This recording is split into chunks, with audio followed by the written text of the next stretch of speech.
Olá novamente.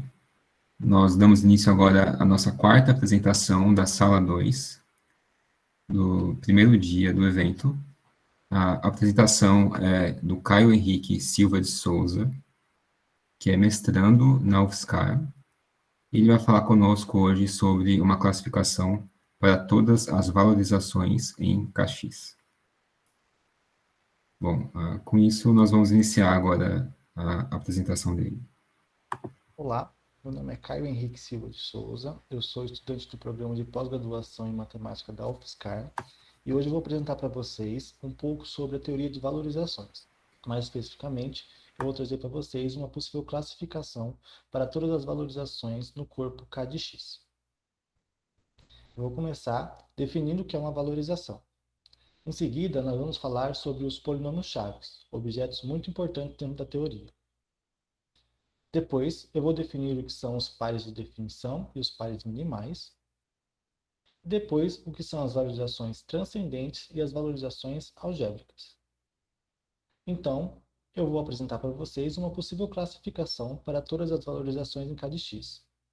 Por fim, eu vou apresentar minhas referências bibliográficas. Vamos começar definindo o que são as valorizações. Uma valorização em um anel comutativo R é uma aplicação que sai de R e chega em um grupo totalmente ordenado, onde a gente acrescenta o símbolo de infinito. Essa aplicação vai satisfazer os seguintes axiomas.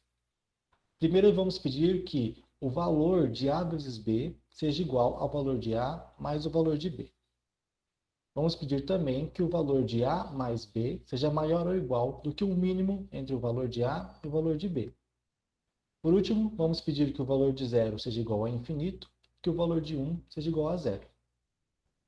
A teoria de valorizações começou a ser desenvolvida no começo do século XX. No final do século XX, Kurt Hensel apresenta sua teoria sobre números p-ádicos, mas sem muita formalização.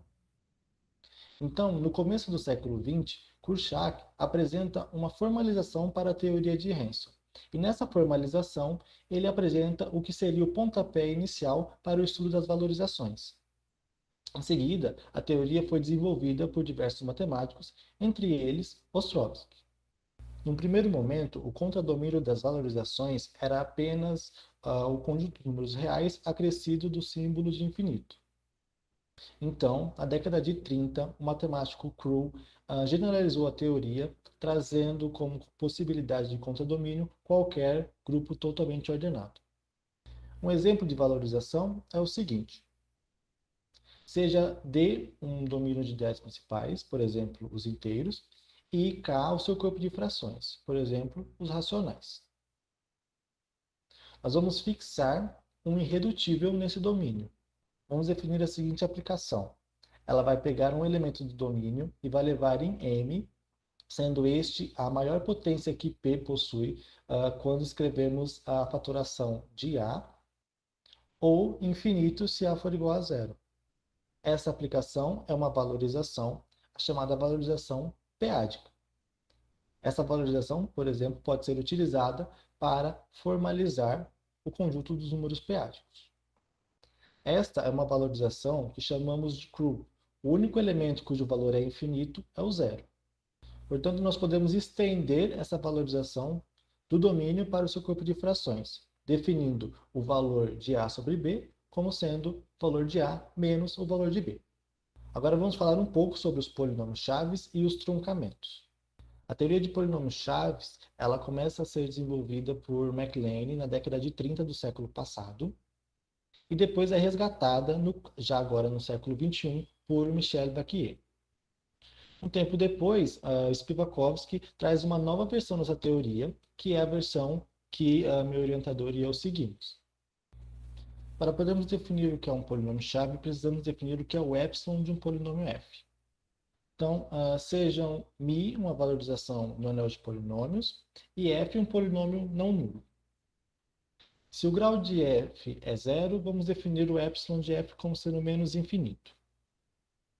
Se o valor de f é diferente de infinito e o grau é positivo, nós vamos definir epsilon de f como essa expressão estranha. E se o valor de f é infinito, vamos definir epsilon de f como sendo infinito. Essa definição de epsilon não é muito intuitiva, mas ela serve muito bem quando nós vamos fazer as contas. Porém, há uma outra maneira de enxergarmos essa quantidade epsilon de f. Vamos definir delta de f, que é um objeto um pouco mais simples de enxergarmos. Bom, vamos tomar um feixe algébrico para o nosso corpo K e vamos supor que existe uma extensão da nossa valorização μ para K barra de x.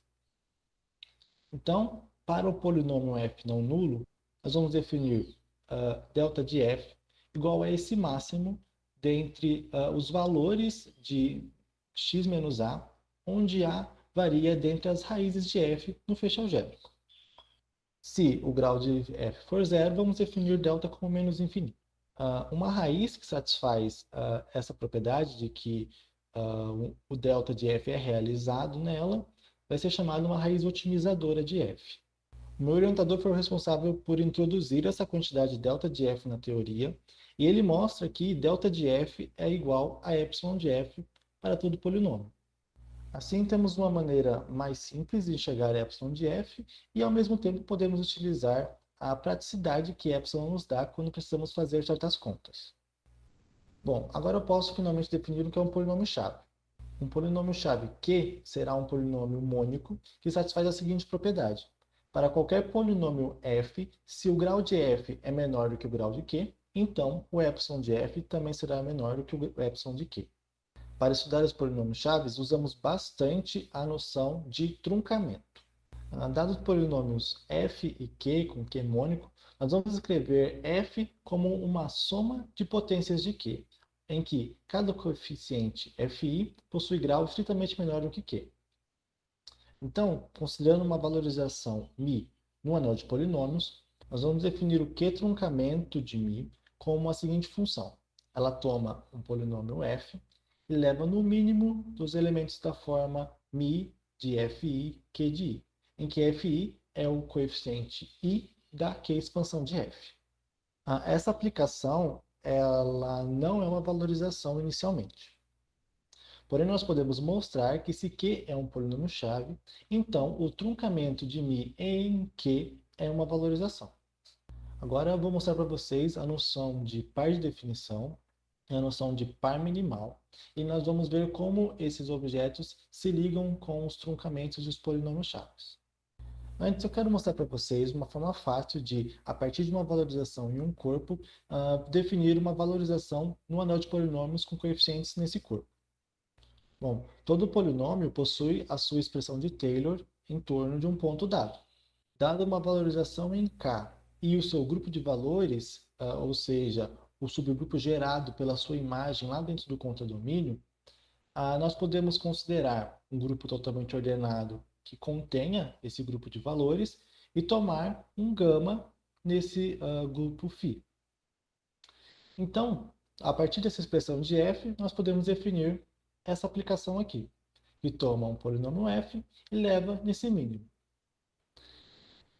Essa aplicação é sempre uma valorização, e esse tipo de valorização é chamado valorização monomial. Bom, a partir da noção de valorização monomial, podemos definir o que é um par de definição. Bom, nós vamos tomar uma valorização I barra no anel de polinômios sobre o feixe algébrico, e vamos dizer que um par A delta, tal que Mi barra se escreve como uma valorização monomial com relação a A e delta, vamos dizer que esse par é um par de definição para Mi barra. Quando estamos trabalhando com pares de definição, é interessante que o par que estamos trabalhando tenha uma certa minimalidade. E por isso definimos a noção de par minimal. Dada uma valorização Mi barra aqui no feixe algébrico, vamos dizer que o par A gama é um par minimal se ele satisfaz a seguinte propriedade. Então, para todo B, se o valor de B menos A for maior ou igual do que gama, então precisamos que o grau de B sobre K seja maior ou igual do que o grau de A sobre K. Portanto, temos uma minimalidade com relação ao grau da extensão simples K. Bom, juntando os dois conceitos, então, vamos dizer que um par é um par minimal de definição se ele é um par minimal e um par de definição para a valorização Mi barra. Bom, nós podemos conectar as noções de polinômio-chave e par minimal e par minimal de definição. Então, dado uma valorização em k de x, me barra uma extensão para k barra de x, Q, um polinômio mônico irredutível, e A, uma raiz otimizadora de Q, então temos as seguintes relações. Então, Q é um polinômio-chave, se e somente se o par A delta Q é um par minimal. E Q é um polinômio-chave e μ é igual a um truncamento, se e somente se o par A delta Q é um par minimal de definição. Além disso, nós temos que, se a extensão da nossa valorização μ é um truncamento em um polinômio de grau 1 para algum A, então isso acontece se e somente se μ é um truncamento em algum polinômio-chave. E o primeiro resultado principal que eu estudei no meu mestrado tem relação com esse último resultado que eu apresentei. Ele diz que se eu tenho um polinômio-chave, μ, há uma raiz otimizadora desse polinômio, então a valorização μ barra truncada em x menos a coincide com μ truncado em q em k de x. Ou seja, μ barra de x menos a, que está definida em k barra de x, é uma extensão do truncamento μ em q. Esse resultado ele foi provado inicialmente em 1989 por esses dois autores e recentemente ele foi reprovado utilizando a noção de anel graduado. No artigo que o meu orientador e eu submetemos no ano passado, que foi aceito para publicação, nós reescrevemos essa prova original em uma linguagem mais atual e comparamos com a prova recente de 2021. A última noção que eu quero falar para vocês, antes de tratar da classificação de todas as valorizações no corpo K de x, é a noção de valorização algébrica e valorização transcendente. Antes, eu vou colocar aqui para vocês algumas notações. Bom, como eu disse, o subgrupo gerado pela imagem da valorização lá no contradomínio é chamado grupo de valores. Nós vamos denotar por νr ou por gama, índice νu. O anel de valorização associado a uma valorização de Crew será aqui o conjunto dentro do corpo de frações de todos os elementos que têm valor maior ou igual que zero. Esse é um anel local e o seu único ideal maximal é dado pelos elementos cujo valor é estritamente maior do que zero. Nós vamos chamar o quociente de ONU por μNu de corpo de resíduo da nossa valorização μ. Bom, então vamos considerar uma valorização em k de x e νu a restrição dessa valorização no corpo k. Bom, uma valorização μ vai ser chamada valor transcendente se existe algum polinômio não nulo, tal que a sua imagem, lá nesse grupo quociente aqui, o μ de k de x quocientado por νu de k, a sua imagem é livre de torção. E vamos dizer que uma valorização de Crew aqui no anel de polinômios é resíduo transcendente se existe algum elemento ali no anel de valorização, tal que o resíduo desse cara no corpo de resíduos é transcendente sobre o corpo de resíduos da restrição. Então, uma valorização vai ser dita transcendente se é de um dos dois tipos, valor transcendente ou resíduo transcendente. Caso contrário, vamos chamar ela de algébrica. Um fato interessante é que uma valorização não pode ser simultaneamente valor transcendente e resíduo transcendente. Portanto, temos aqui três classes disjuntas de valorização: valor transcendente, resíduo transcendente e algébrica. O segundo resultado principal que eu estudei no meu mestrado, ele vem complementando um resultado do meu orientador de 2019.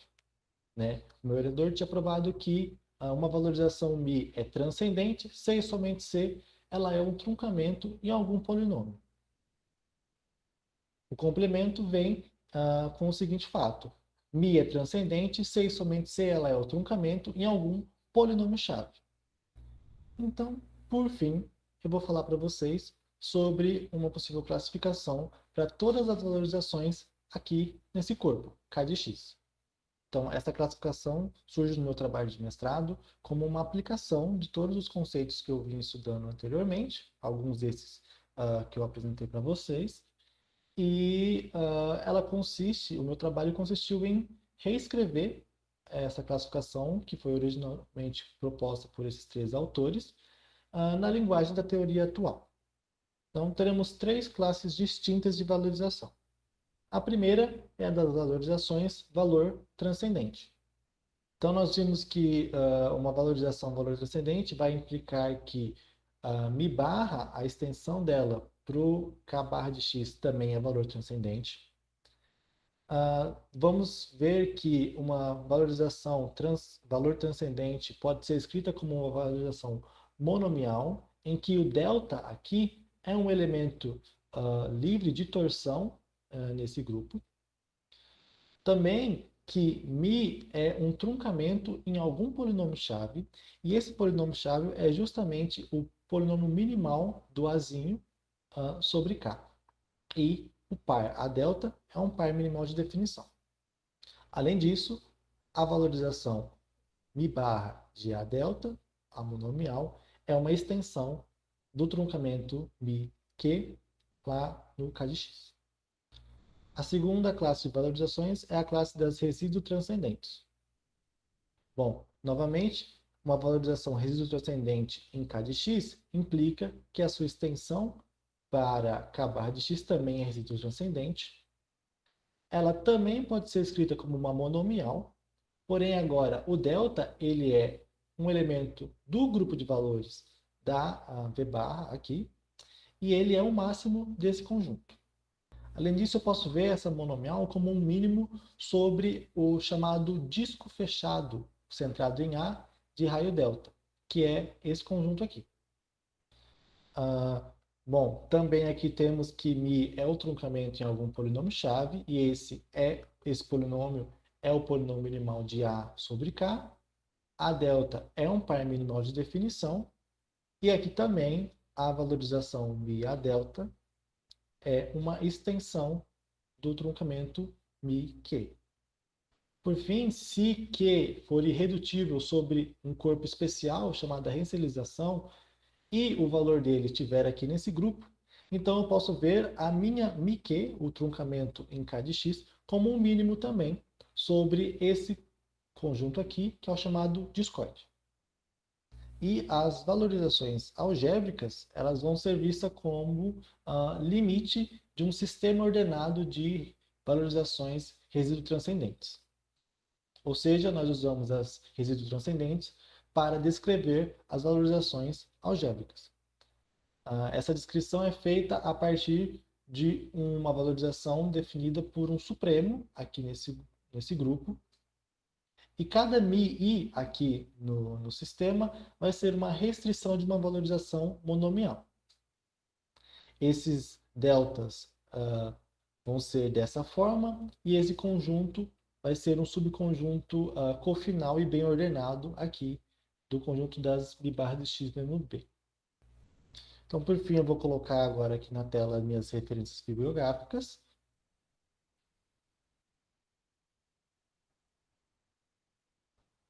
E fico agora à disposição para as perguntas.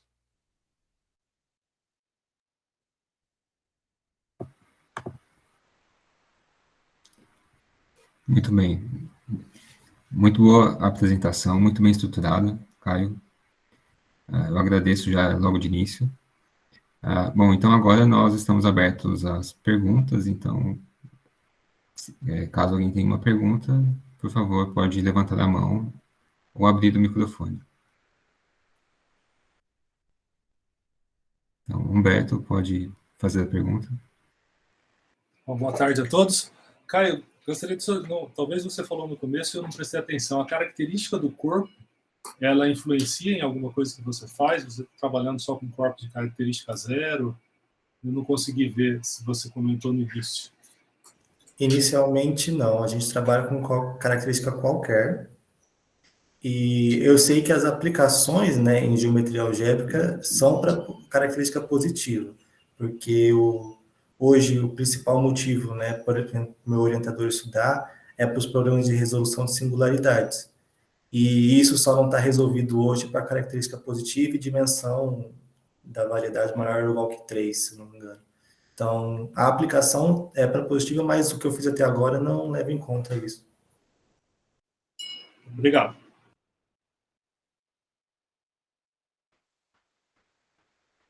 Certo. Mais alguma pergunta?